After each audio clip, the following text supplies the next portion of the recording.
Dieu, alléluia, servante de l'Éternel, enfant de Dieu.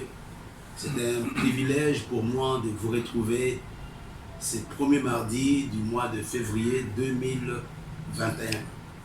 Après notre séjour à Yaoundé, nous voici de nouveau à Douala dans le cadre de notre programme, l'école de Bethsalem. J'aimerais chanter, je ne suis pas un bon chanteur, mais j'aimerais chanter, si tu sais chanter, ces cantiques qui peuvent m'aider. Je la joie comme un fleuve, la joie comme un fleuve, la joie comme un fleuve dans mon cœur. J'ai la joie comme un fleuve, la joie comme un fleuve, la joie comme un fleuve dans mon cœur. J'ai la paix comme un fleuve, la paix comme un fleuve, la paix comme un fleuve dans mon cœur. J'ai la paix comme un fleuve, la paix comme un fleuve, la paix comme un fleuve dans mon cœur. J'ai l'onction comme un fleuve, oh, l'onction comme un fleuve, l'onction comme un fleuve dans mon cœur. J'ai l'onction comme un fleuve, l'onction comme un fleuve, l'onction comme un fleuve dans mon cœur. J'aimerais sans plus tarder que nous puissions, là où nous sommes, baisser nos têtes. Nous voulons recommander le mois de février à la grâce de Dieu. Tendre Père, nous voulons te bénir pour la grâce que tu nous accordes ces 2 février pour commencer ce nouveau mois. Nous voulons t'élever, te glorifier et te magnifier parce que tu restes toujours Dieu. Nous te sommes sincèrement reconnaissants, notre Père et notre Roi. Nous te sommes reconnaissants pour tout ce que tu as pu faire pour nous pendant le mois de janvier. Nous te sommes reconnaissants parce que tu nous as gardés. Nous te sommes reconnaissants pour nos différentes familles que tu as gardées en vie. Nous te sommes reconnaissants pour nos églises, notre Père et notre Dieu. Nous te sommes reconnaissants pour nos nations, notre Père et notre Roi, que tu es en train de garder. Nous voulons aussi que ta paix soit sur le Cameroun. Nous voici pratiquement arrivés à la fin de la Chan 2021. Nous prions pour la protection, la sécurité de notre nation. Nous te bénissons, nous te glorifions dans ton précieux nom que nous avons prié. Amen. Ce matin, comme je l'avais annoncé depuis le vendredi 29 janvier, j'avais dit qu'on allait commencer un autre thème pour le mois de février. Comme nous le faisons depuis quelques temps, nous donnons un grand thème pour le mois, même s'il y a des sous-thèmes, mais la pensée générale reste la même. Mais j'aimerais ce matin introduire le thème du mois de février que nous avons intitulé « Être sur le chemin de ma destinée ». Ou encore, si vous voulez, vous pouvez écrire « la destinée », mais je préfère « être sur le chemin de ta destinée ». Être sur le chemin de ta destinée. J'aimerais vraiment t'encourager. Nous sommes encore à 11 mois de la fin de cette année. Que Dieu te fasse la grâce d'être sur le chemin de ta destinée. J'aimerais vraiment t'encourager ce matin dans ta prière. Vous savez, l'homme a plus ou moins des destinées. C'est ce que je disais il y a quelques temps. Nous avons ce que Dieu a réellement préparé pour toi. Mais il y a aussi des choses que le diable peut t'imposer. Ma prière est que tu puisses exécuter le plan de Dieu pour ta vie durant cette année 2021. Il y a un texte que j'aimerais qu'on lise d'abord dans le livre de Psaume 31, comme je disais, verset 16. La Bible nous dit « Mes destinées sont dans ta main, délivre-moi de mes ennemis et de mes persécuteurs. » Là, c'est David qui était en train de dire « Ces destinées était entre les mains de Dieu. » J'aimerais, toi, là où tu me suis, que tu recommandes cette année à Dieu. Seigneur, mes destinées sont vraiment entre tes mains. Délivre-moi de mes ennemis, délivre-moi de mes persécuteurs. Chacun de nous, quelle que soit la grâce qu'il a des ennemis. D'une façon consciente ou inconsciente, tu as des ennemis. Ne pense pas que tout le monde t'aime. Tu me diras, qu'est-ce que j'ai fait? Non, on n'a pas des ennemis parce qu'on a fait quelque chose. On a des ennemis parce que nous appartenons au Seigneur. À partir du moment où tu donnes ta vie à Jésus, tu deviens la cible du diable. On va lire quelques versets dans le livre de Jérémie, chapitre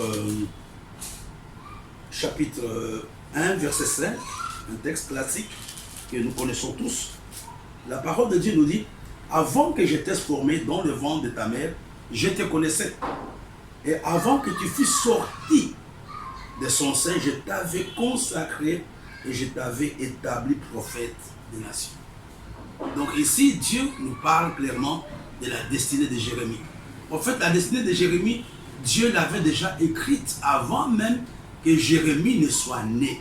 Avant que Jérémie ne soit sorti du sein de sa maman, Jérémie était déjà prophète. On va lire un autre texte dans le livre de Jérémie toujours, chapitre 29. Jérémie chapitre 29, verset 11. Je crois que la plupart des pentecôtistes connaissent cela. Car je connais le projet que j'ai formé sur vous, dit l'Éternel, projet de paix et non de malheur, afin de vous donner un avenir et de l'espérance. Il n'a pas dit le projet que je formerai sur vous, ou que je suis en train de former, le projet que j'ai formé sur vous, afin de vous donner un avenir plein de paix. J'aimerais ce matin que tu puisses comprendre que Dieu a un projet pour ta vie. C'est quoi en fait, c'est quoi quand nous parlons de la destinée? C'est quoi en fait la destinée? Quand quelqu'un parle de la destinée. En fait, la destinée, si vous voulez très bien, c'est un programme de Dieu pour ta vie. C'est ce que Dieu a prévu pour toi et pour moi. Je peux dire que la destinée d'un homme, c'est un ensemble d'événements qui concourent à la réalisation de ce que Dieu a préparé pour nous. J'ai noté quelque chose que j'aimerais nous donner. Je disais que la destinée est un ensemble d'événements qui nous amènent à faire quoi? À accomplir une mission spécifique que Dieu nous a donnée. Il y a une mission que Dieu t'a donnée, mais il y a des événements qui vont concourir à cela. Et non seulement à accomplir la mission que Dieu t'a donnée, mais la destinée peut être aussi un ensemble d'événements qui concourent à ce que tu réussisses dans la vie. Non seulement que tu puisses réaliser une mission bien précise de la part de Dieu, mais aussi que tu puisses réussir dans la vie. Parce que le plan de Dieu que tu réussisses, il n'y a personne qui a été créé par Dieu pour avoir une vie misérable. Dieu ne nous a pas créés pour que nous puissions être dans la honte. Il dit, le projet que j'ai pour vous, ce sont les projets de paix et de malheur. Tu me diras, il y a des gens qui souffrent. Effectivement, le diable ne dort pas. Le diable combat la destinée de l'homme. Le diable ne dort pas. Le diable ne croise pas le bras. Il combat la destinée de l'homme. Je vous montrerai tout à l'heure. Et la deuxième chose aussi, la destinée, c'est aussi un ensemble d'événements qui concourent à ce que nous atteignions un certain niveau dans notre vie de tous les jours, une certaine dimension. Tu comprends que la destinée est un ensemble d'événements. Les événements peuvent être positifs, les événements peuvent être aussi négatifs. Mais dans la destinée, il y a aussi des hommes que Dieu envoie qui font partie de ta destinée. Sans que ces hommes ne soient pas là, tu ne peux pas réaliser ta destinée. Dès le ventre de sa mère, Dieu avait prévu que Moïse serait libérateur. Ce n'est pas quelque chose que Dieu a improvisé. Dieu savait. Parce que Dieu nous crée avec un cahier de charges. Des choses que tu dois faire. Des choses que tu dois être. Mais malheureusement, il y a un ennemi. Le diable fait en sorte que le programme de Dieu n'arrive pas à se réaliser. Le diable essaie de frustrer le plan de Dieu pour ta vie. Je prends l'exemple de Moïse. Allons dans les livres d'Exode. Exode chapitre 2. Exode chapitre 1, à partir du verset 15. Le roi d'Égypte parla aux sages femmes des Hébreux, nommées l'île Shifra et l'autre Pua. Il leur dit, quand vous accoucherez les femmes des Hébreux et que vous le verrez sur le siège, si c'est un garçon, faites-le mourir. Si c'est une fille, laissez-la vivre. Notez ça. Allons dans le même chapitre, dans le même livre, plutôt chapitre 2. Un homme de la maison de Lévi avait pris pour une femme une fille de Lévi. Cette femme devint enceinte et enfanta un fils Elle vit qu'il était beau, et elle le cacha pendant 3 mois. Ne pouvant plus le cacher, il prit une caisse de jonc, qu'elle enduisit de bitume et de poix, et lui mit l'enfant et le déposa parmi les roseaux sur le bord du fleuve. La sœur de l'enfant se tint à quelque distance pour savoir ce qui lui arriverait. La fille de Pharaon descendit au fleuve pour se baigner, et ses compagnes se promenèrent le long du fleuve. Elle aperçut la caisse au milieu des roseaux. Elle envoya sa servante pour la défendre. Je suis en train de parler de la destinée. Je prends ici, à titre illustratif, le cas de Moïse. Dans le programme de Dieu, Moïse devrait être libérateur. Mais regardez les conditions dans lesquelles Moïse va naître. Moïse est né déjà avec une malédiction sur sa vie. Il y avait déjà un décret de mort qui avait été signé avant même que Moïse ne puisse naître. Ce n'est pas quelque chose que Moïse a provoqué. C'était des choses qui étaient là. Je fais une parenthèse ce matin.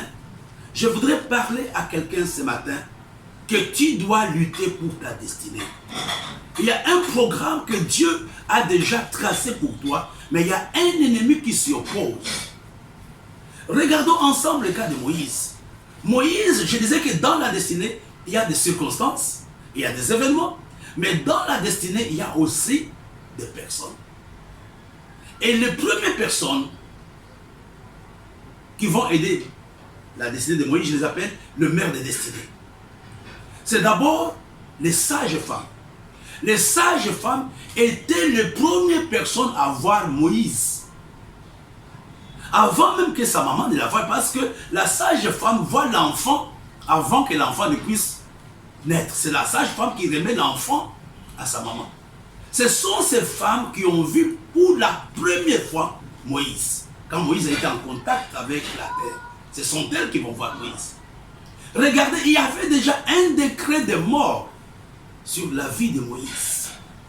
Mais les sages femmes ont dit non, nous n'allons pas les tuer. Les sages femmes ont désobéi à l'ordre de Pharaon. Si les sages femmes voulaient, si les sages femmes avaient suivi l'ordre de Pharaon, Moïse n'allait pas naître, Moïse allait mourir. Mais les sages femmes ont dit non. Les sages femmes étaient le premier aide de destinée de Moïse. C'est grâce à elles que Moïse va vivre. J'aimerais aussi dire ce matin, pour cette nouvelle année, Dieu te donnera les sages femmes. Les gens qui ne vont pas permettre que le diable te détruise. Moïse n'avait pas demandé service aux sages femmes, c'était un enfant. La maman de Moïse n'avait pas demandé service aux sages femmes. Mais les sages femmes elles-mêmes avaient désobéi. Elles n'ont pas voulu tuer Moïse. Elles ont pris Moïse et l'avaient remis à sa maman. Et je voudrais dire à quelqu'un ce matin, pour l'année 2021, Dieu te donnera les sages femmes. Dieu te donnera les sages femmes pour ta vie, pour ton ministère, des gens qui auront à cœur de protéger la grâce de Dieu qui se trouve dans ta vie. De protéger ce que Dieu t'a donné. Il y a des sages femmes quelque part. Moi, je ne les connais pas. Et je voudrais te dire que je ne peux pas recruter les sages femmes. Moïse n'a pas recruté les sages femmes. Je pense que c'était dans le plan de Dieu. Ta prière de ce matin, c'est de dire à Dieu, envoie-moi des hommes et des femmes qui vont m'aider à ce que la vision que tu m'as donnée, à ce que le rêve que tu m'as donné soit réalisé. Je voudrais te dire que Dieu ne peut pas te donner un rêve sans que ce rêve soit réalisable. Quand Dieu nous donne un rêve, ça signifie que nous sommes à mesure de pouvoir réaliser ces rêves. Le premier set de destinée de Moïse était le sage femme. Les sages femmes étaient les premières personnes. Et la deuxième personne qui va briser la malédiction sur la vie de Moïse, c'était sa propre maman. Quand Moïse va naître, sa maman dit, écoutez, voyant que Moïse était beau, c'est ce que la Bible nous dit, elle les cacha. Donc quand la femme voit Moïse naître, quelque chose avait bougé dans son cœur. Que non, cet enfant a quelque chose. Cet enfant a une grâce. Cet enfant a une Cette femme, cet enfant a une grâce, cet enfant a un avenir. Je voudrais te dire quelque chose. La maman de Moïse, ce qui va caractériser la maman de Moïse, c'était sa détermination à braver le décret de Pharaon. Elle était déterminée. Il a dit, même si Pharaon est là, je ne peux pas permettre que mon enfant meure. Je voudrais dire à quelqu'un, tu dois lutter pour ta destinée. Sois comme la maman de Moïse. Je sais que les circonstances autour de toi ne sont pas favorables. Cette femme avait la détermination. Cette femme avait la foi. Cette femme avait l'amour pour son enfant. Elle a dit, non, mon enfant ne doit pas mourir. Il y a quelque chose que Dieu a mis en toi pour l'année 2021. Sois déterminé, mon frère. Même s'il y a des obstacles à gauche, à droite, même si c'est compliqué, même si tu n'as pas à manger, même si les gens t'ont abandonné, tu dois te battre pour que la chose ne meure pas. La maman de Moïse n'avait pas peur. La maman de Moïse a dit, peu importe la colère de Pharaon, je vais protéger Moïse. Je parle à quelqu'un, protège ton ministère, protège ta famille, protège ta femme, protège tes enfants, protège ton église. La sage femme est la mère de Moïse. Mais il y a une autre femme qui va être importante, qui va jouer le rôle de la mère. C'était la grande sœur de Moïse. Quand Moïse va être jeté, quand on va le mettre dans le petit panier pour le mettre sur le Nil, Myriam était là. Myriam était en train d'observer. C'est ce que la Bible nous dit. La sœur de l'enfant s'était à quelque distance pour savoir ce qui lui arriverait. Oh là là. Elle était là. D'abord, elle va obéir. Elle n'était pas partie parce qu'elle avait accepté de partir. Parce qu'elle voulait partir. Sa maman lui avait demandé, va quand même voir ce qui va arriver au panier dans lequel il y a ton petit frère. Elle va obéir. Et ce que j'aime dans la vision de Myriam, elle avait l'esprit de mère. C'est elle qui va aller, qui va observer, qui va se passer. Dieu te donnera quelqu'un qui veillera sur toi. Dieu te donnera une grande sœur. Dieu te donnera une maman. Des hommes et des femmes que tu ne connais pas. Pendant toutes ces choses, Moïse est un enfant. Moïse n'est pas au courant. Quelle grâce. Cette année, Dieu suscitera pour toi des saintes femmes.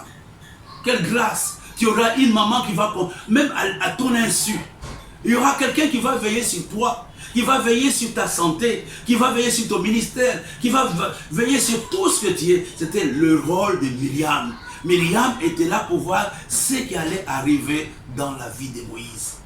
Et au même moment, je vous ai parlé que la destinée était un concours de circonstances. Il y a eu une chaleur prophétique. Il y a eu une grande chaleur. Et la fille de Pharaon avait jugé bon d'aller se laver, d'aller prendre un bain au fleuve Nil.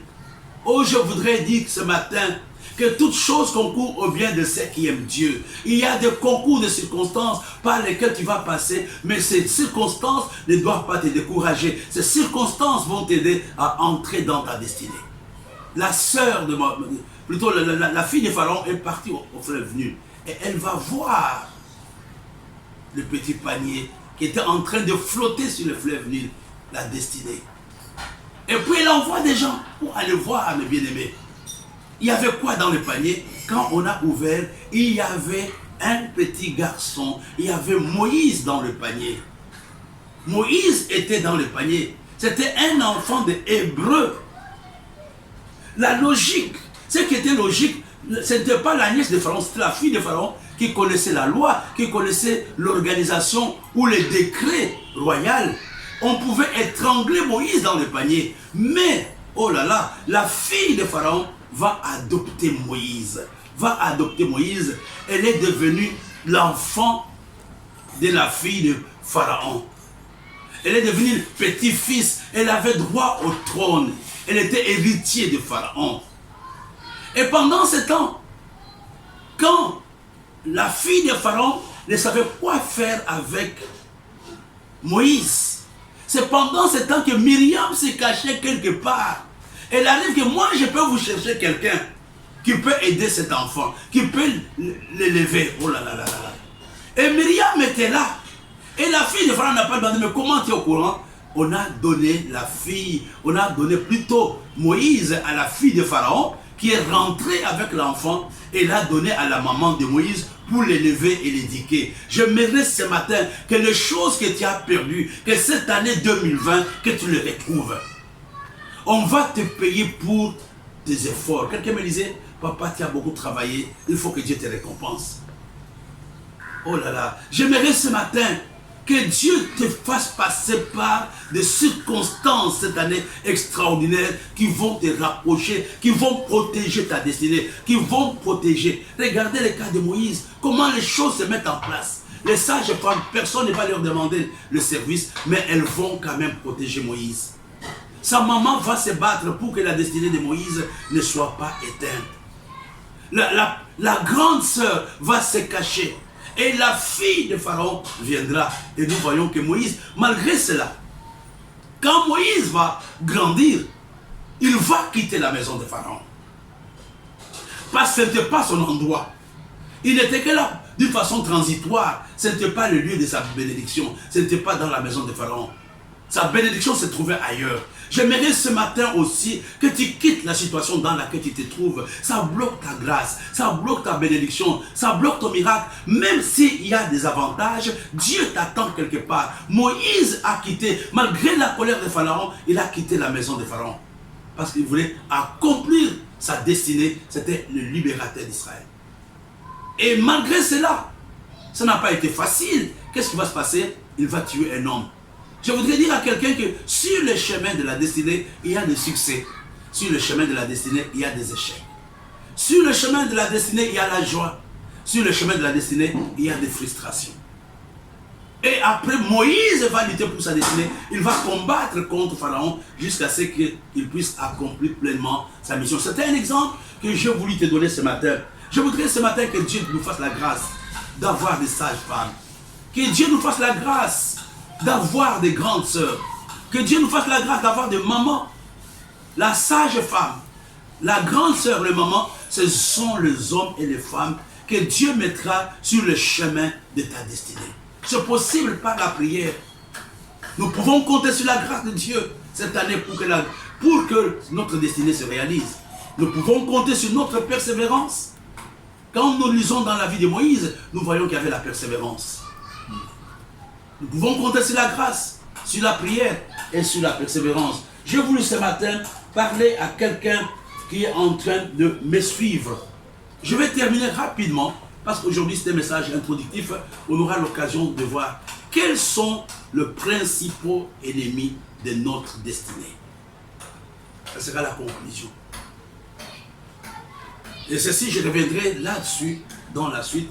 J'ai noté 7 ennemis qui combattent ta destinée. Tu le connais, il n'y a rien de nouveau que je t'apprends. Le premier ennemi de ta destinée, c'est ton ignorance. Mon peuple périt par manque de connaissance. Si tu n'arrives pas à saisir la pensée de Dieu pour ta vie, si tu n'arrives pas à comprendre le plan de Dieu pour ta vie, si tu es ignorant au plan de Dieu pour ta vie, tu vas passer à côté de ta destinée. Nous voyons le cas de l'apôtre Paul qui était Saül. Dans son ignorance, il a été zélé dans le judaïsme jusqu'au moment où Dieu va l'arrêter sur le chemin de Damas. Que Dieu t'ouvre les écailles ce matin. Ouvre les écailles de tes yeux pour que tu prennes conscience des choses auxquelles Dieu t'appelle. Le deuxième ennemi de ta destinée, c'est le découragement. Quand tu commences à te décourager au premier échec, ça ne peut pas marcher. Premièrement, l'ignorance combat notre destinée. Et le deuxième ennemi, c'est le découragement. C'est le découragement. Regardez, à cause du découragement, Élie va dire à Dieu, tue-moi. Et pourtant, dans le programme de Dieu, Dieu avait prévu qu'Élie n'allait pas mourir parce que Élie n'était pas mort. Il avait été enlevé. Le découragement peut t'amener à sortir du plan de Dieu pour ta vie. Cette année, sois fort mon frère, sois fort ma soeur. Le premier ennemi de la destinée, c'est l'ignorance. Le deuxième ennemi de la destinée, c'est le découragement. Le troisième ennemi de la destinée, ce sont toutes les attitudes négatives. Dans les attitudes négatives, j'ai noté quelques attitudes que j'aimerais vous donner. Et vous savez, c'est très important de marcher avec des hommes qui sont positifs. Quelles sont les attitudes négatives? Regarde par exemple, La Bible nous dit que le projet que j'ai pour vous, ce sont les projets de paix et de bonheur et non les projets de malheur. Mais malheureusement, ces versets, nous n'arrivons pas à les comprendre. Dès que les choses ne marchent pas, nous pensons que c'est Dieu qui nous combat. Je ne prie plus, je quitte l'église, etc. J'ai noté quelques attitudes négatives. L'apitoiement de soi. Quand tu commences à t'apitoyer sur ta vie. Non, vraiment les autres sont heureux. Moi là, l'apitoiement de soi est un ennemi de la destinée. Le deuxième ennemi de la destinée, c'est la paresse. La paresse était l'ennemi de la destinée. Le troisième ennemi de la destinée, c'est la passivité. Quand tu ne fais rien, quand tu croises les bras, quand tu subis tout ce que le diable fait, tu ne peux pas aller très loin. Je sais de quoi je parle. La passivité est un ennemi de la destinée. Et là, le point suivant, ce sont les pensées et les paroles négatives. Faites attention à vos paroles. Faites attention à vos pensées. Je suis en train de vous parler des ennemis de notre destinée. Premier point, j'ai parlé de l'ignorance. Le deuxième point, j'ai parlé du découragement. Le troisième point, j'ai parlé des attitudes négatives dans lesquelles il y a l'apitoiement de soi, la paresse, la passivité, les pensées et les paroles négatives. Et le quatrième ennemi de notre destinée, ce sont les mauvais choix et les mauvaises décisions. Cette année, demande que Dieu te révèle sa volonté.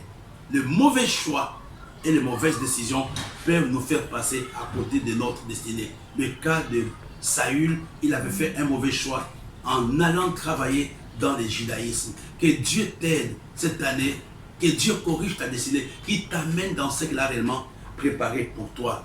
Et le cinquième ennemi de notre destinée, c'est ce que j'appelle l'esprit de moindre effort. Il y a des gens qui pensent que tout est automatique, il y a des choses, il faut se battre pour que la chose arrive. Il faut travailler pour que la chose arrive. Il n'y a pas d'accomplissement de destinée sans travail.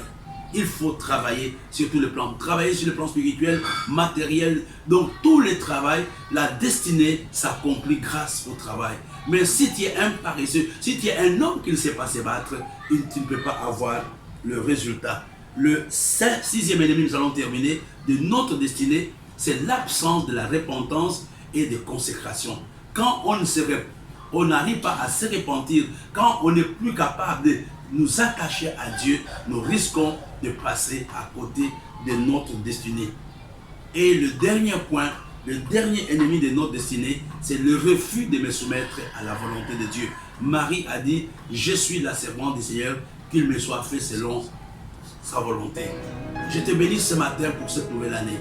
J'aimerais que Dieu t'aide à ce que tu sois sur le chemin véritable de ta destinée. Que Dieu corrige des erreurs.